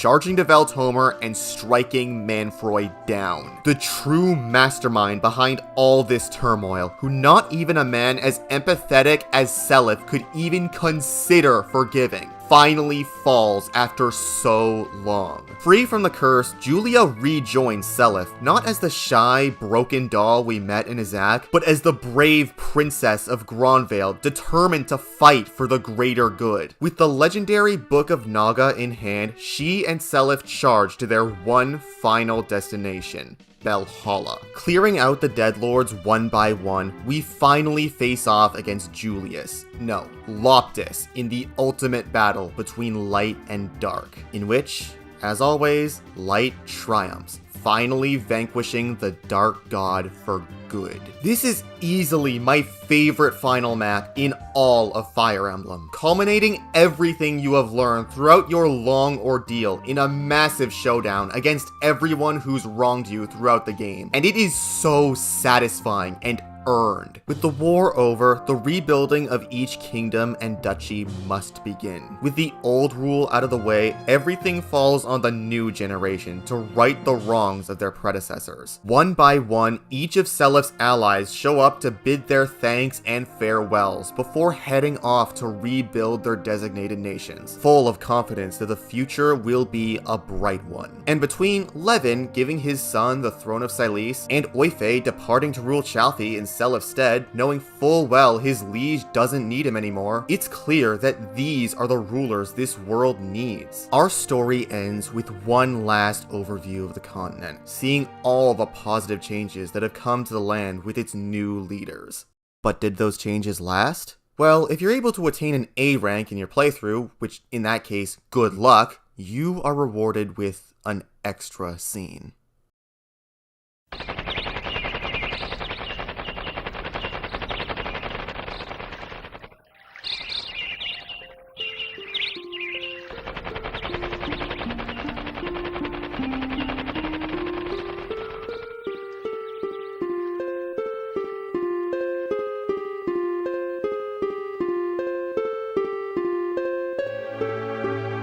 A simple scene, yet it says so much. After who knows how long, life returned to the harsh Ede Desert, symbolizing the impact of Selip's reign. Over the next centuries, the peoples of Jugdral, the commoners, the nobles, even the remaining Lopterians had come together at last, ushering in a new age of prosperity for the continent. This is what even a little bit of hope and kindness can do for the world. We don't have to conform to this cruel status quo where anyone who isn't rich has to fend for themselves. By understanding each other, believing in each other, we can come together as a society and enforce change. We can overcome any threat to our safety. We can bring peace and prosperity to a broken world. Because if we stand together and face the future head on, even a world as dire as Jugdral, as our world, may live on.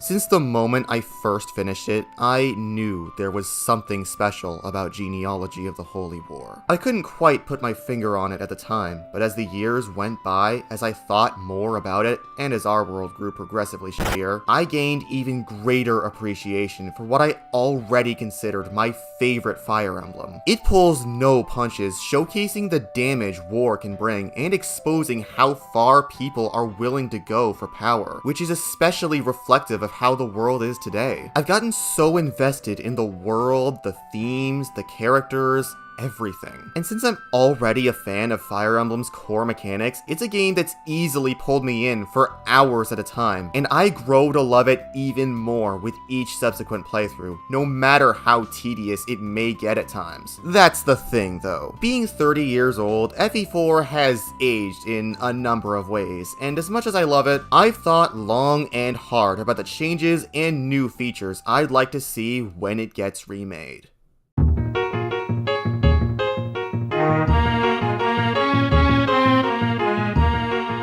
There are numerous ways to streamline FE4 for the modern day, so long as they don't actively dumb it down. By default, a modern remake would already come with many quality of life improvements introduced by later games, like the enemy line of sight, skipping battles and enemy phases, a fast forward button, and quick saving, all of which would work wonders with making this game more manageable. Casual mode would also be nice to see, especially given how finite this game's roster is compared to some of the other old FEs. Due to how long this game's chapters are, I'd like to see them divide casual mode into two tiers. One that revives units after seizing a castle, and another that revives units after finishing a chapter. And even though a rewind button wouldn't have much of a purpose thanks to free saving and quick saving, it would still be a nice tool to have for fixing misinputs. But for the love of Naga, do not try to make it part of the story. If Pikmin 4 can have a rewind button without throwing in a plot-breaking MacGuffin, so can you, Fire Emblem! Let's move on to some more specific changes beyond the expected quality of life stuff, starting with some changes to the class system. I threw together a diagram of all the playable classes as well as their respective promotion paths I'd like to see in this remake. First, you may notice that the classic Cavalier seems to be absent from this chart. I find it a little odd that regular Cavaliers exist in the game that introduced dedicated horse classes for each weapon, which is why I sorta got rid of those. Now it's just sword, lance, axe, and bow calves. Any classic classic Cavalier in the original game, like Noish, Alec, or Ares, would instead be a Sword Cavalier in the remake. I know Beowulf and Dyrmid are basically already Sword Cavs, but they could probably find a way to separate Free Knights from Sword Cavs, like the divide between Mercenaries and Myrmidons. But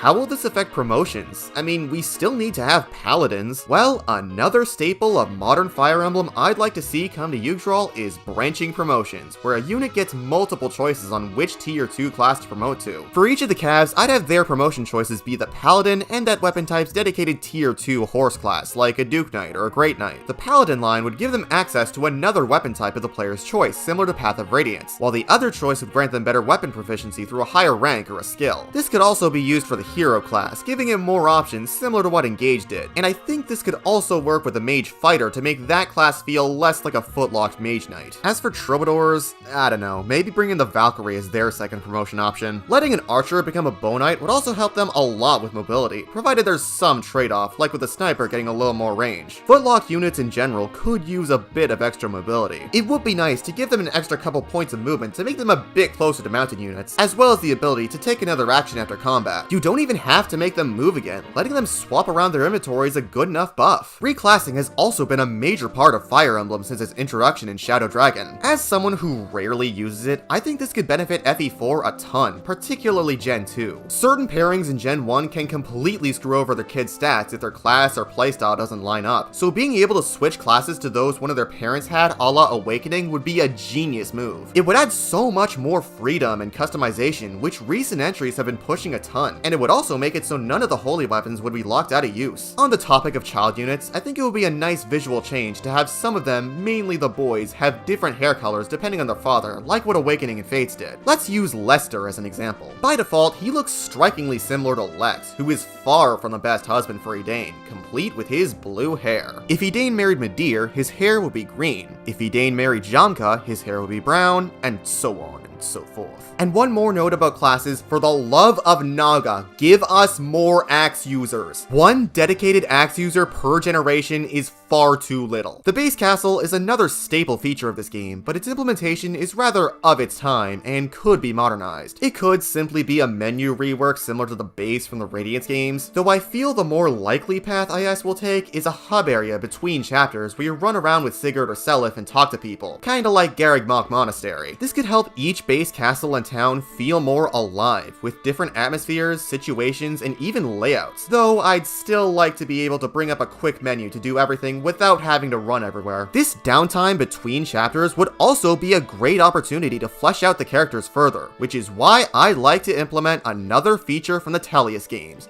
base conversations. Sure, they could implement the modern support system, but I don't think it will work as well with FE4's structure. The base conversations and their situational nature, similar to in-battle conversations, would work wonders with fleshing out the cast. We could hear their thoughts on the current situation, how they've been feeling, what they've been up to, so many possibilities. If they really want to use modern supports, sure. There's nothing stopping them from adding both base and support conversations. Path of Radiance had both. Besides, modern supports could probably make for a good, more player-controlled replacement for the old love system if they're handled well. In terms of story, every Fire Emblem remake so far has given its story a new prologue detailing what went on before the game began. I think this remake should follow suit, going over Sigurd's time at the Academy, which would establish his relationships with Quan, Eldigan, and Arvis much better. The rest of Gen 1 can generally stay the same, with minor tweaks at most, though there is one major change I hope they make. Make Deirdre an actual character. I get that she only has so much time in the player's army, but she deserves to have so much more to her than just Sigurd's wife. While I am a defender of Gen 2's story, it could benefit from a few changes. The aforementioned base conversations alone would be a good addition, but I'd also like to see certain characters get more to do, namely Oife, Ares, and especially Julia. Julius, like his mother, should also see a lot more development, because the final boss of this massive story should be so much more than just spawn of Satan. Instead of going the used to be good but got corrupted angle with him, maybe he should have already been a bit of a brat due to, let's say, Julia being the favorite child thanks to her having major Naga blood, letting Manfroy unleash even more of his inner Palpatine, playing with Julius's emotions and manipulating him into submitting to Loptis. Similarly, I'd like to see the revelation in the Eid Shrine and rebirth of the Order be a bit more fleshed out than they went insane over time. Maybe show some kind of mismanagement and divide within the shrine, with some non-Lopterians opposing bringing back the obviously evil Empire. But this all happens before Seliph sets off, and showing is far more effective than telling. So how would we show this? Easy. Memory prisms. This is a feature seen in Shadows of Valentia that expanded on plot details from before the events of that game, and they would fit right at home with Jugdral. Fire Emblem games generally have issues with telling over showing, but it especially applies to FE4 thanks to hardware limitations, and these would be a great way to mitigate that. Putting a lot more budget into actual cutscenes would be another way to give this game even more of a cinematic edge, something Fortune's Weave already seems to be doing. Let's run through a few more before we wrap things up. Double down on the dark tone. Do not sugarcoat or censor this. This is a story that needs to be dark to work as well as it does. If the game ends up with an M rating, so be it. Map design tweaks. Make some of the terrain and or enemy placements more manageable and less tedious, especially in Chapter 7. That whole chapter needs a fucking rework. Nerf Pav Eyes. Seriously, what were they thinking with this awful mechanic that does nothing but slow you down? Customizable difficulty. Let us toggle certain options for our playthroughs individually. Between enemy strength and numbers, follow-up and critical attacks being skill locked or not, trading being free or costing gold, I want to see tons of ways for players to customize playthroughs to their liking, being as casual or elitist as they want. It probably won't happen since Nintendo famously hates giving the player options, but I can dream. Make the Battle of Valhalla an unwinnable fight. This is a personal suggestion, but please, this would be so cool. Make the scrapped Azel storyline DLC. This is a hard maybe, given the quality of Fire Emblem DLC, but it would be cool to see a scrapped part of the original get revived, and it would flesh out the aftermath of Chapter 5 a lot. And last but not least, include the original as an extra. Even if the remake ends up being better in every way, the original game still needs to be preserved, and not for a limited time like how they treated FE1. And there you go. That's a good enough summary of the changes I'd like to see when FE4 gets remade. I'm sure a talented fan could make a ROM hack of FE4 with some of these changes, like how FE5 has Forsetti's cut and FE6 has Project Ember, but it would be so much cooler and reach so many more people if Nintendo and Intelligent Systems themselves did it. So why the f haven't they?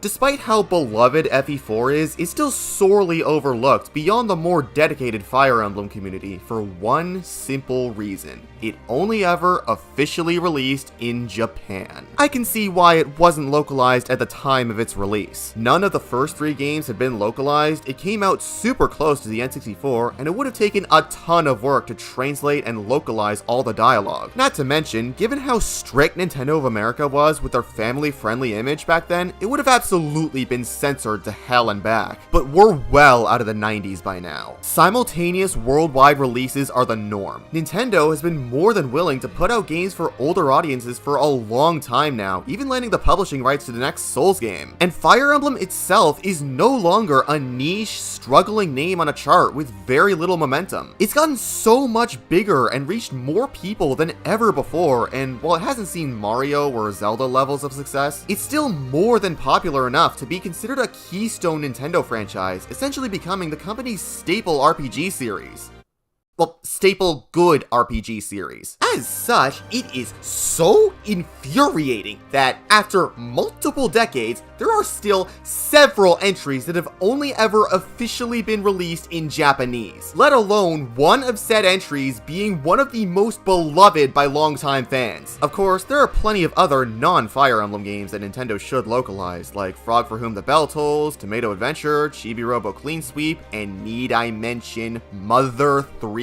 But considering the status Fire Emblem has now, I'd say this is far more egregious than any of those, besides maybe Mother 3. Imagine if Super Metroid or Kirby Superstar, both major leaps forward for their series, which are still considered some of their best entries to date, never got overseas releases even in the modern day. That's how I feel about FE4 still being Japan locked. While only being officially available in one region and requiring piracy everywhere else is less bad than not being available anywhere at all, there's still plenty of people people missing out on a phenomenal game if they aren't willing to pirate, even though pirates are way better at preservation than corporations. Sure, they could just drop a translated ROM, but that wouldn't get nearly as many eyes on Jugdral as a large-scale remake. Every other continent besides Jugdral has gotten at least one overseas entry. We got to see Alive with Blazing Sword, and Arcanea and Valentia also came over with the remakes of FE1 and FE2. FE3 was also remade, but it wasn't localized either due to poor sales. I'm hoping for an Arcanea remastered collection so casual audiences can play FE3 in some form today. I can dream, okay? To prove why a full remake of FE4 would be a good move, look no further than the remake of another beloved Intelligent Systems RPG, Paper Mario: The Thousand-Year Door for Nintendo Switch. That remake came when that series had been in jeopardy for over a decade, and while they could have just remastered or upscaled the original and threw it on the eShop, they went out of their way to remake it from the ground up, improving it in almost every way. It showed that IS still has the sauce when it comes to Paper Mario, and the younger fans who had only been able to play the modern Paper Marios were finally able to experience the series' peak and understand why it was so beloved. Except, while this remake made a lot of new fans, Thousand Year Door was already pretty noteworthy and beloved, even beyond die-hard Mario fans, which can't exactly be said about FE4. And just to add insult to injury, while they refuse to localize the game, IS still decides to jingle Jugdral references in front of our faces every now and then, as if everyone can play FE4, not just Japan. Of course, we have Fire Emblem Heroes and Fire Emblem Engage being crossovers between every mainline game in the series, including the Jugdral duology. Yeah, Heroes is mobile gacha slop, and Engage was meant to be an anniversary title, one that still prioritized its original cast, but they still generated plenty of new interest in Jugdral. Characters and alts from FE4 and 5 regularly come to Heroes, and Sigurd got a lot of screen time in Engage, even compared to more iconic characters like Ike and Byleth. Then there's Awakening, which pulled a ton of things from past entries out of fear of it being the final game, with large bias towards the Kaga era. It of course brought back child units and featured Einherjar as the past characters, but it also pulled a map directly from Chapter 4 of FE4 and even brought back the Dead Lords, late game bosses from FE4 and 5, complete with replicas of holy weapons. There was no reason for them to do this in a main story chapter, yet they still did. And don't even get me started on Three Houses. The Academy, the focal point of that game, was directly lifted from a plot point in FE4. The general world building and themes are very Jugdral coded, the elites and the crest system parallel the Crusaders and Holy Blood, there's a time skip with a tonal shift just like FE4, there are several locations named after Jugdral characters, and Edelgard is pretty much Arvis 2.0. By remaking FE4, you'd be catering directly to not just hardcore fans who've played every game, but also fans of specifically the newer games, since you let them properly meet these characters and understand these references. You'd let these newer fans know where Three Houses, inarguably the most popular Fire Emblem game to date, got its sauce from. IS has every reason in the world to remake FE4, yet they just haven't. Because who cares about this old game for old people? Three Houses is where it's at. Milk it for all it's worth. Give it all the alts and heroes and a warrior spin-off for good measure. Is that a new game on the horizon? Throw in a bunch of Three Houses references. Crests, relics, demonic beasts. Sow this, because this is the only game that matters in this f***ing franchise. I'm sorry. I've just been begging for this remake to happen for over half a decade, and we've gotten so desperate. And I hate to be so bitter over Fortune's Weave, because it honestly looks really good. But if there was a perfect time to remake FE4, it would be now. Even though it's been a long time since the last Fire Emblem remake and the alleged leak of this remake, I'm still holding out some hope that it will happen eventually. I mean, why else would every mainline Fire Emblem be represented with a character icon on Switch 2 except the Jugdral games? Surely it's because they'd rather wait for Sigurd's and Leaf's updated renders to be revealed, right? I'm going to assume that an FE4 remake was originally in the works for Switch 1 and would have come out after Engage. Since Engage got delayed delayed internally to come out much later in the Switch's life, development for the remake must have jumped over to Switch 2. And since it would be a bad idea to start the series run on a shiny new system with a remake of an older game, Fortune's Weave seems to have been prioritized to properly introduce the series to the next generation. I don't know, I'm running on so much copium. Watch the next game after Fortune's Weave end up being another Fodlan game, or worse, a Binding Blade remake. Also, it's very funny of me to say this as Nintendo goes on to reveal the up-teenth Star Fox 64 remake, with the rumored Ocarina of Time remake also being a possibility. You know, two iconic, renowned games that everyone knows and loves, both of which have already been remade. Just saying, Nintendo, if you want to do more large-scale remakes, you got the perfect game for it right here. This year, hell, this day this video goes up on YouTube marks the 30th anniversary of Fire Emblem Genealogy of the Holy War. That is far too much time for such an incredible game to be restricted to one region without piracy. A full remake of this game that gives it the cinematic presentation and quality of life improvements it deserves would mean the absolute world to me and so many other fans who've been begging for it to happen for a long time. And when it happens, do you really think I'm gonna review this story all over again? Because that's exactly what I'm gonna do. Until then, please, especially if you're already a fan of Fire Emblem, play Genealogy of the Holy War. It is one of the most engrossing video game stories you will ever witness, and it's bound to stick with you for years after you finish it, just as it did with me. No matter how much Nintendo and Intelligent Systems may look away from it, the impacts it's left on people's hearts are irreplaceable. And given enough time, I'm sure that the rest of the world will finally be able to experience this utter masterpiece.